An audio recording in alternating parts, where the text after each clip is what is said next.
Hello and welcome to 168 Hours. I'm your host Malak Ahmad Fayaz, and in this week's edition we'll be covering the most significant news stories from the past 7 days. Stay tuned.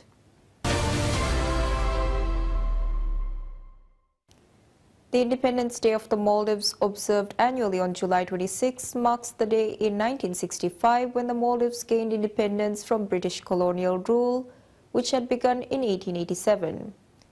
This year marks the 59th anniversary of this significant event. Independence is crucial for addressing the needs and aspirations of a nation's citizens. Every time the independence of the Maldives was threatened, it was due to the betrayal of some local individuals or because of the lack of social unity. The independence observed in the Maldives today is the result of the bravery and the patriotism instilled in the hearts of the ancestors. According to local historians, significant conflicts occurred between two prominent families, the Kakage and Atirige, during the late 1800s.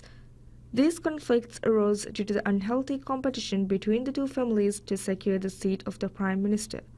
These conflicts were driven by intense competition for the position of Prime Minister, which led to various issues including economic losses affecting businesses as well. The British Empire, observing these internal struggles, sought to place the Maldives under its protectorate. Historians believe that the primary reason for the interest was because the British believed that Maldives would seek the protection of a colonial power other than the British if their internal affairs worsened. Although the Maldives was never formally colonized like other British territories, it was placed under British protection in 1887, with the British agreeing not to interfere in the Maldives' internal affairs. However, tensions arose when the British began to breach this agreement. Talks on the Maldives pursuing their own independence commenced, leading to freedom from the British on July 26, 1965. The agreements pertaining to the independence of the Maldives were signed by then Prime Minister Ibrahim Nasser and then Ambassador of the United Kingdom to the Maldives, Michael Walker. Since the Maldives gained its independence, the Independence Day is celebrated vibrantly with several activities. This includes the flag hoisting ceremony, parades, and cultural activities and shows as well. The story behind the independence of the Maldives underscores the crucial importance of unity and strong societal ties. The independence and sovereignty of the nation will remain if all individuals, from the president and the residents, ensure that patriotism is instilled in their hearts. Dependency on external powers can jeopardize national independence. The current president of the Maldives, Dr. Mohamed Muiz, is an exemplary individual who prioritizes the nation's needs above all. When the president assumed office, the nation was in a poor situation in terms of finance and economic growth. Residents were also concerned regarding the foreign military troops operating within various areas of the nation at the time. During an address during a campaign event for the first round of the presidential election in 2023, President Dr. Muiz highlighted that currently the independence of the Maldives was only a paper and not implemented. He raised concerns over the issue and urged all individuals to ensure that they always prioritize what is important for the nation rather than their own needs. Following his election as the president, he outlined his vision to eliminate internal divisions and promote unity. Since assuming office, President Muiz has implemented strategic measures to safeguard the nation's independence. Notably, he ordered the withdrawal of 76 foreign military personnel and introduced an air ambulance service to aid in emergency medical evacuations. Additionally, he established the first Air Corps of the Maldives National Defense Force (MNDF) and deployed 3 UAV drones, significantly enhancing the nation's military capabilities.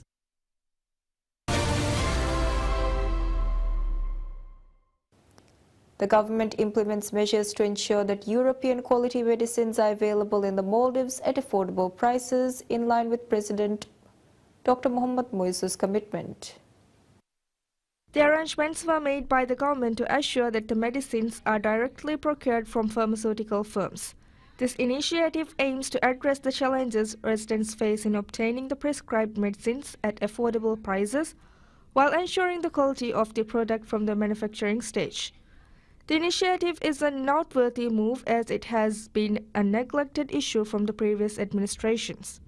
According to the Maldives Food and Drug Authority, regardless of the quality of the products, the medicines are not imported directly from the pharmaceutical companies. This practice resulted in a 15% increase in import costs compared to global prices and a 70% increase in relation to regional market prices. In pursuit of elevating the difficulties associated with medicine importation and enhancing the residents' living standards, the Ministry of Finance has entered an agreement with the United Nations Development Programme (UNDP). Under the bulk procurement, UNDP will provide the medicines and collect them in Copenhagen, Denmark, and send them to the respective destinations, including the Maldives. The medicine will be provided to the residents through a state trading organization (STO). Ascent Company Limited, the universal health insurance scheme of the Maldives, has revealed that 65% of the company's budget is spent on attaining medicine, constituting the majority of the company's expenses. Currently, over 14,000 brands are included in the national medicine list. With the introduction of affordable European quality medicines, the government is projected to save up to $32 million from the state budget. Medicines will be available for both wholesale and retail throughout STO. This government decision is expected to significantly impact the regulation of medical drug prices, reduce the overall demand for dollars required for medical imports, and bolster the nation's healthcare system. Furthermore, it will ensure that medicine quality is maintained from the production phase through to consumer delivery.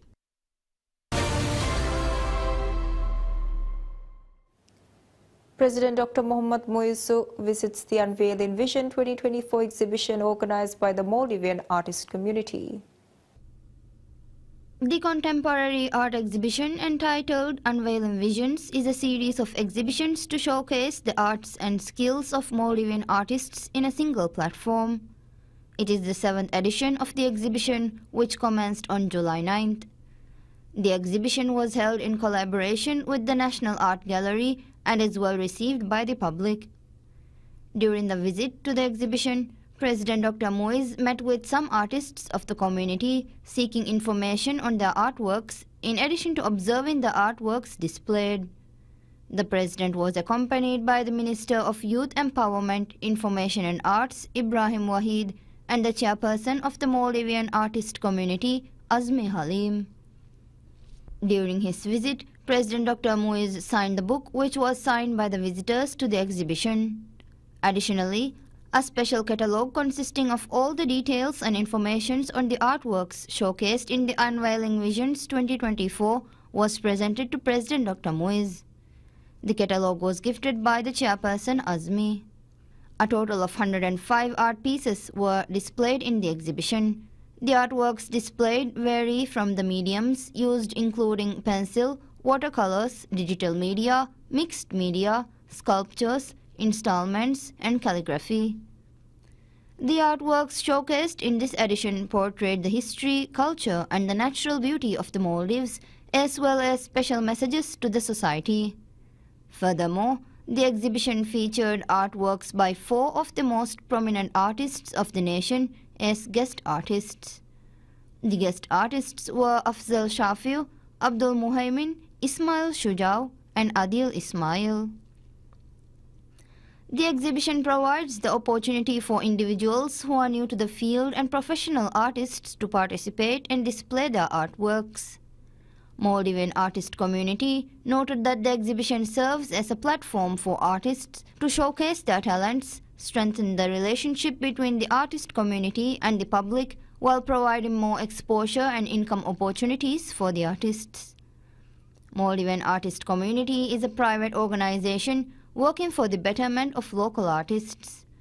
Established on January 12, 2016, the organization aims to enhance the opportunities for Maldivian artists to showcase their works on various platforms while providing education and training opportunities for them. Currently, over 200 artists are actively working in the organization.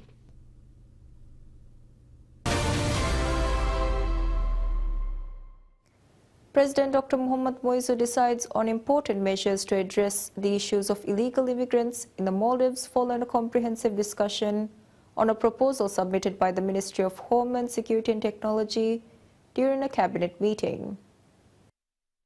Following discussions with the cabinet on illegal immigrants in the Maldives, measures were reviewed for expatriates across inhabited, resort, industrial and agricultural islands.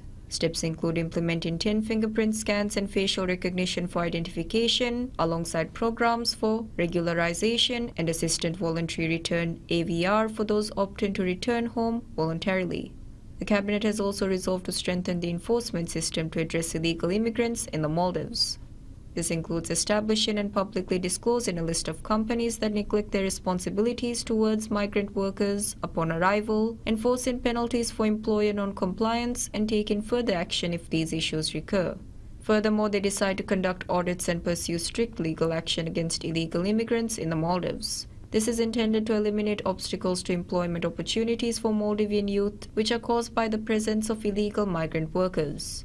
They also decided to place amendments to the Maldives Employment Act in the parliament at the earliest to provide a permanent solution to the problem of illegal immigrants in the country. The government is taking strategic measures to solve the issue of illegal immigrants. As such, efforts are underway to centralize information on all foreigners in the Maldives into a unified database, aiming to resolve related issues within a 3-year time frame. China Tianying Inc. (CNTY) holds discussions with the Maldives on investment opportunities in the renewable energy sector of the Maldives. The discussions were held during a visit by Maldivian ministers to China, which includes Minister of Foreign Affairs Musa Zamir, Minister of Finance Dr. Muhammad Shafiq, and Minister of Construction and Infrastructure Dr. Abdullah Muttalib. They are on an official visit to China from July 20 to 24th. During the visit, the ministers met with Chairman of Tianying Inc. (CNTY) Dr. Yan Xingjun, where they discussed waste management, ongoing infrastructure projects in the Maldives, and sustainable development efforts. They also explored investment prospects in the renewable energy sector of the Maldives.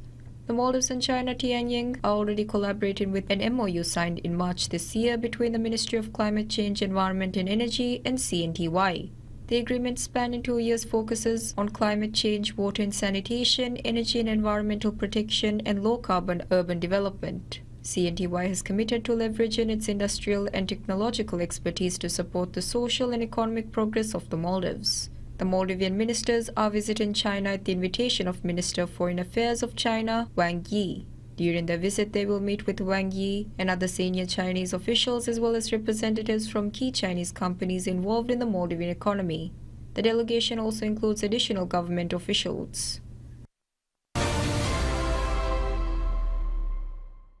Minister of Education Dr. Ismail Shafiu announces that the government will be providing the opportunity for all students from 23 various schools to pursue their higher education A-levels. The announcement was made by the minister in his address at the Prize Day 2024 of Centre for Higher Education, CHSC. The ceremony celebrated the outstanding achievements of the students who secured top places in their academic pursuits. First Lady Sajida Mohammed graced the ceremony and presented awards to the distinguished students who achieved first place. Speaking at the ceremony, Minister Shafiu stressed that the biggest challenge the government faces when providing the opportunities to study A-level is that several students completing their secondary education do not meet the required academic standards. Hence, the minister revealed that the government has decided to provide the opportunities for all the A-level students of 23 schools, depending on the capacity of the schools. Highlighting that the current regulations allow students who obtain a pass in 2 subjects to study A-levels, he disclosed that opportunities will be provided for those who obtain a pass in 1 subject as well. He further noted that while some critics may say that this is pointless expenditure of the state, the government believes that it represents an investment in enhancing youth skills and bolstering national productivity in the long term. During the ceremony, a total of 167 students were presented with awards for their outstanding performances in the higher secondary examinations in 2023. Minister of Social and Family Development Dr. Aishat Shiham reveals the government's commitment to establishing a comprehensive social security system. She made the remarks during the opening ceremony of the 11th Maldives Finance Forum 2024, organized by the Maldives Pension Administration Office (MPAO). The forum, themed A Sustainable Pension System, was attended by 150 participants. Speaking at the ceremony, Minister Aishat highlighted the challenges posed by an aging population and emphasized the importance of early preparation to steer social and economic development in a new direction. She stressed the need for a long social security system to ensure fair, sustainable, and adequate income for vulnerable groups, including senior citizens, and to protect people from social and natural disasters throughout their lives. She noted that the system should also include participatory programs. Additionally, Minister Aishat pointed out that the pension system is a key component of social security. She said that the framework for such a system has been prepared and expressed hope that the forum would generate valuable ideas to strengthen it. She also said that the next step is to collaborate with stakeholders to develop the system further. The forum addressed issues related to pensions and social security, including a panel discussion on the impact of the aging population on the Maldivian economy. The forum aims to provide a platform for experts to discuss and exchange views on various financial and social sector issues in the Maldives.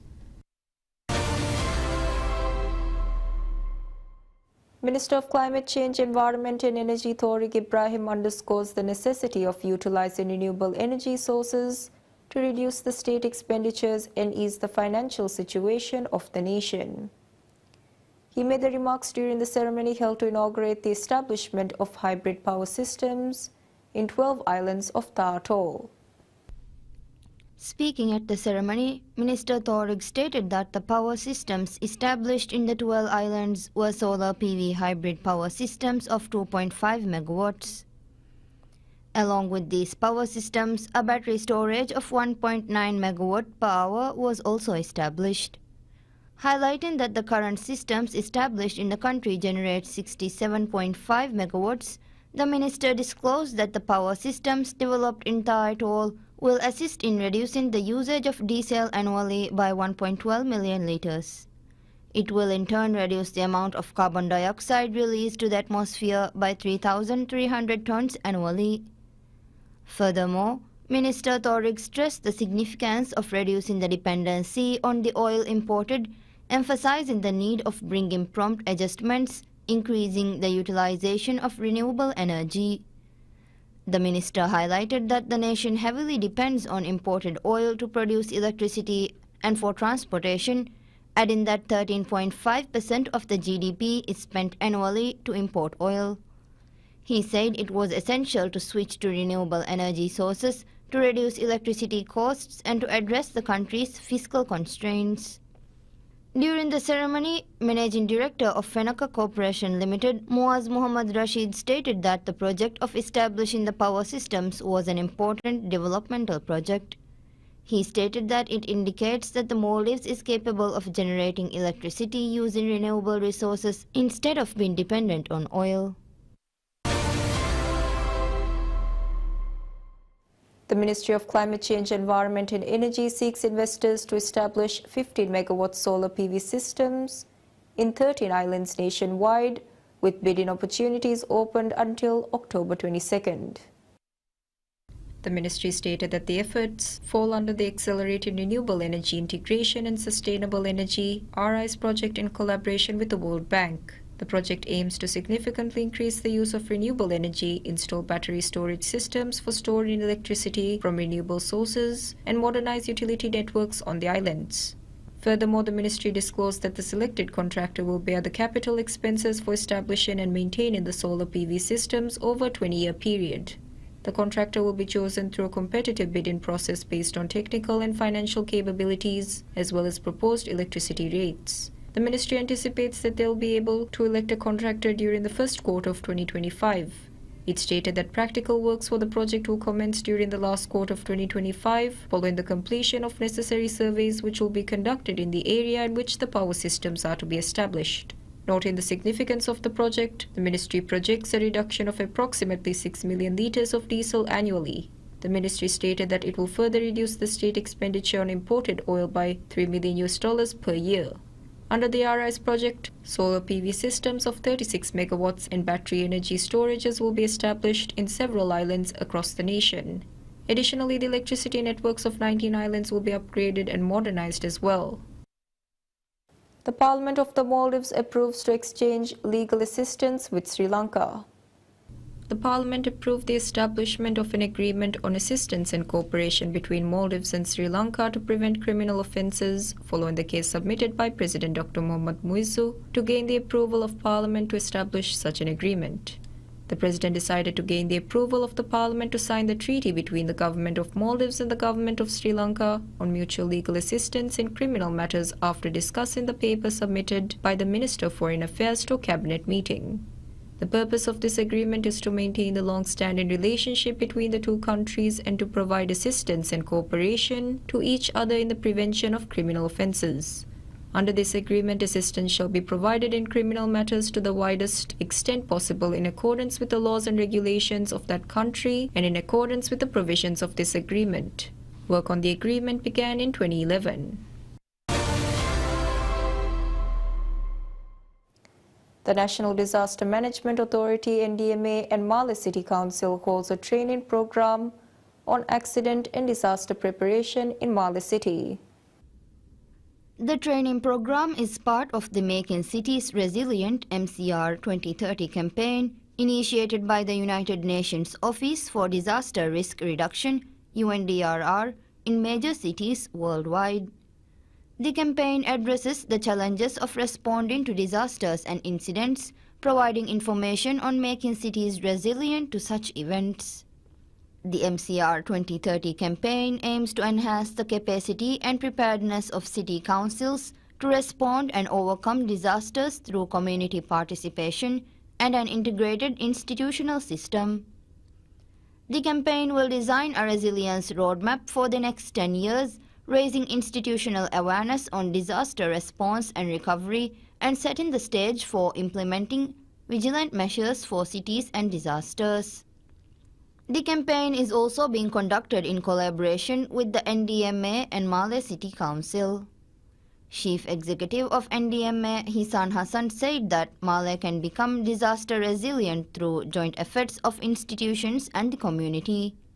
He noted that the program will provide information on disaster prevention and emergency measures, highlighting the importance of the MCR 2030 campaign in protecting citizens from disasters and preparing for emergencies.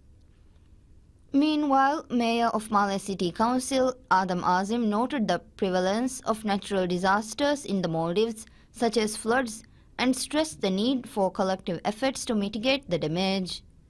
As such, he said that the campaign will develop a roadmap and a strategic plan to make Male disaster resilient. He also said that they hope to conduct a preliminary resilience assessment for the city after the training program. The program, held from July 21st to 22nd, provided information on the MCR 2030 campaign framework. President Dr. Mohammad Muizzu states that the government has not paid any compensation since he took to office. The president made this statement during the official function held to mark the 59th Independence Day of the Maldives. Taking the podium at the event, President Muizzu highlighted his efforts to protect the country's economic sovereignty. He stressed that his highest responsibility is to ensure the independence of the country and added that the country's economic sovereignty was not certain when he took office. The president stressed that the state's economic agenda is to ensure the country's economic sovereignty. As such, he disclosed that the state has earned $1.2 billion as a revenue by June. He also disclosed that a large amount of this revenue was spent on running the state without printing more money. Highlighting that the state has been spending money based on the revenue it generates, President Muizzu stated that the previous administration paid $156 million as compensation of various names and added that this was done for political gains. Furthermore, President Muizzu expressed gratitude for the governments of China and India for easing the repayments of the loans taken from the countries.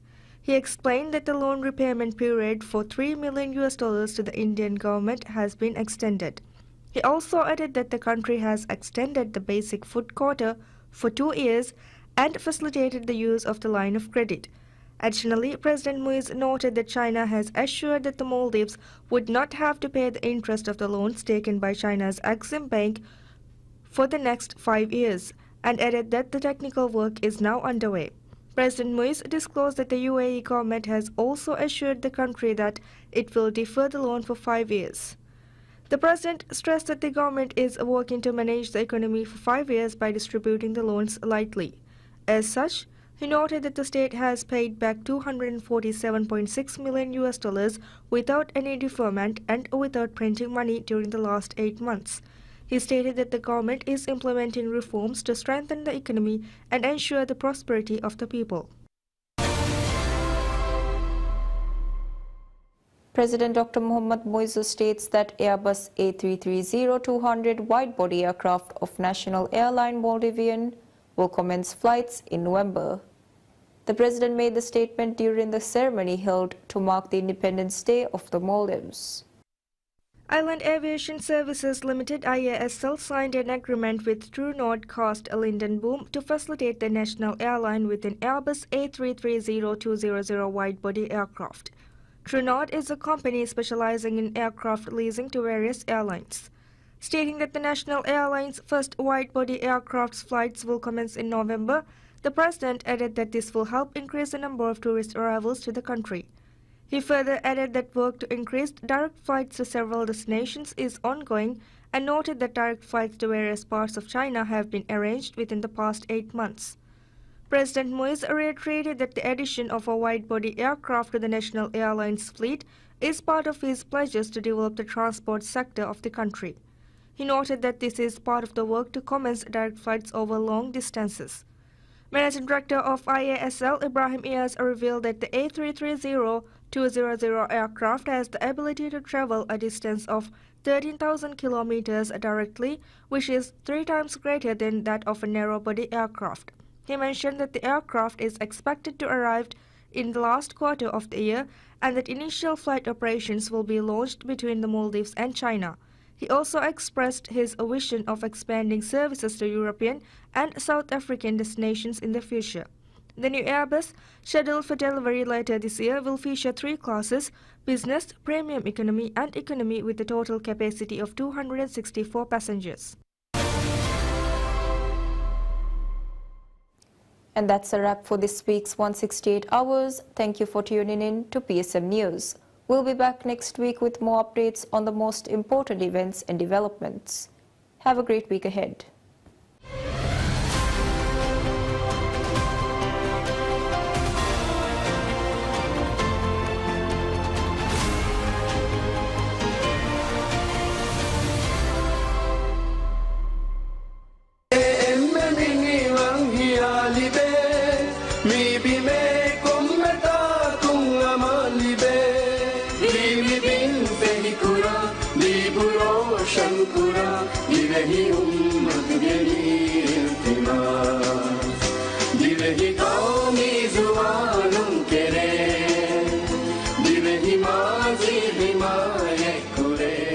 Miniman doga tahunia imha belantrinan ariskuran.